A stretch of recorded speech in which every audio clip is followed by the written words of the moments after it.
ये बात सही है कि आप जल्दी में हैं बिहार के मुख्यमंत्री बनने की? ना, बिल्कुल नहीं। मैं जल्दी में हूं कि बिहार में एक ऐसी सरकार बने जो अगले 10 साल में बिहार को देश के सबसे गरीब और पिछड़े राज्य से निकालकर देश के 10 अग्रणी राज्यों में शामिल कराए।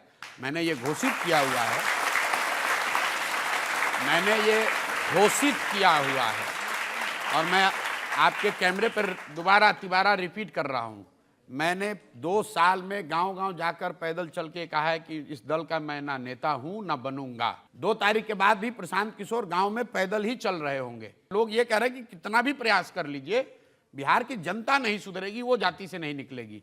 तो मेरा संकल्प, मेरा प्रयास जनता के साथ है कि चाहे 3 बरस पैदल चलना पड़े या 10 बरस, जब तक बिहार की जनता को समझाकर एक बेहतर व्यवस्था बनाने के लिए तैयार नहीं कर लेंगे, तब तक प्रशांत किशोर पीछे नहीं हटने वाले हैं। और निश्चित तौर पर बिहार की जनता को ये बात समझ में आ रही है। हमने अगर 2 साल में कभी ये भी कहा हो कि किसको वोट देना है, मैं तो ये भी नहीं कह रहा हूं किसको वोट देना है।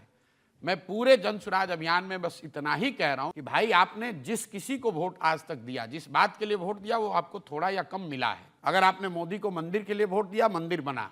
अगर आपने 5 किलो अनाज के लिए मोदी को वोट दिया, तो बिहार में जितना भी भ्रष्टाचार है 4 किलो अनाज मिल रहा है। अगर आपने नीतीश को बिजली के लिए वोट दिया, बिजली बिहार में आ गई।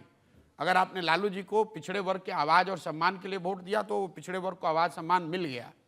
लेकिन पूरे बिहार में एक ही चीज़ है, लोगों ने अपने बच्चों के पढ़ाई और रोजगार के लिए आज तक किसी को वोट नहीं दिया है। तो मैं जन सुराज के तहत इतना ही कह रहा हूं कि जिसको वोट देना है दो, लेकिन वोट पढ़ाई और रोजगार के लिए दो, अपने बच्चों के लिए दो, नेताओं के बच्चों के लिए मत दो, मंदिर मस्जिद के लिए मत दो, जाति के लिए मत दो।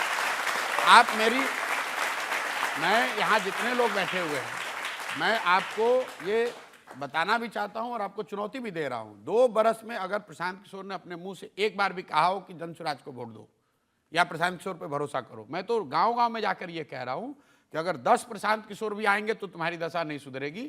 ये तब सुधरेगी तब जब अपने बच्चों के लिए तुम वोट दोगे। सिंपल बात है।